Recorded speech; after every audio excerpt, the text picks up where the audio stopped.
नमस्कार दोस्तों, आप सभी का स्वागत है पीडी डिजिटल न्यूज में। आज हम बात करने वाले हैं कैसी टेक्नोलॉजी की जो इंडिया के हर कोने में हाई स्पीड इंटरनेट ला सकती है। जी हाँ, हम बात कर रहे हैं एलन मस्क की कंपनी स्पेस एक्स के स्टारलिंक की। क्या स्टारलिंक इंडिया में आ गया है? ये कितना फायदेमंद होगा और इसके क्या क्या चैलेंजेस फेस करने पड़ेंगे, तो आज ये सारे पॉइंट्स को आज के वीडियो में हम कवर करने वाले हैं। तो चलिए देर न करते हुए शुरुआत करते हैं।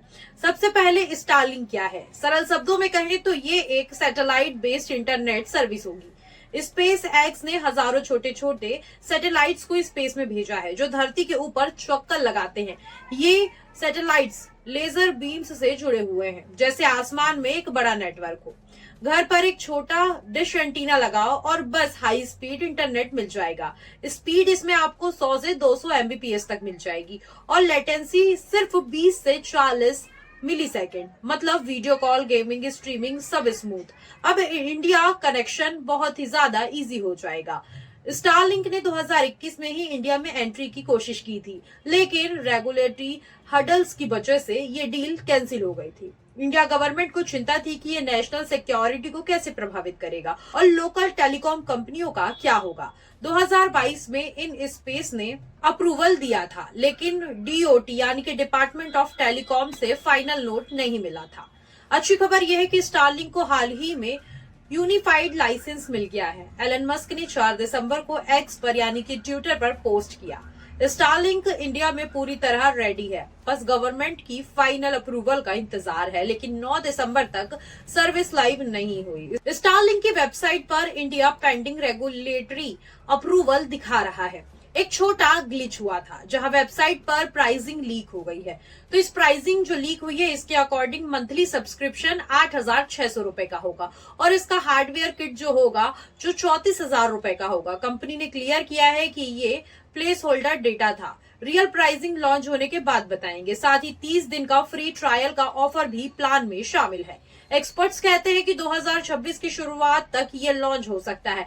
अब बात फायदों की जाती है। इंडिया में 70% से ज्यादा लोग रूरल एरियाज में रहते हैं, जहां फाइबर या मोबाइल टावर पहुंच नहीं पाते हैं। स्टारलिंक ये गैप को फिल कर सकता है। इमेजिन कीजिए, आप गांव के बच्चे ऑनलाइन क्लासेस ले रहे हैं, किसान मौसम की अपडेट्स चेक कर रहे हैं, डॉक्टर्स टेली मेडिसिन से मरीजों को देख रहे हैं।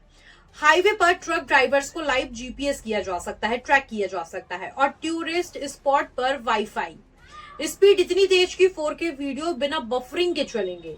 ग्लोबली स्टारलिंक ने अमेरिका, यूरोप, अफ्रीका में लाखों यूजर्स को कनेक्ट किया है।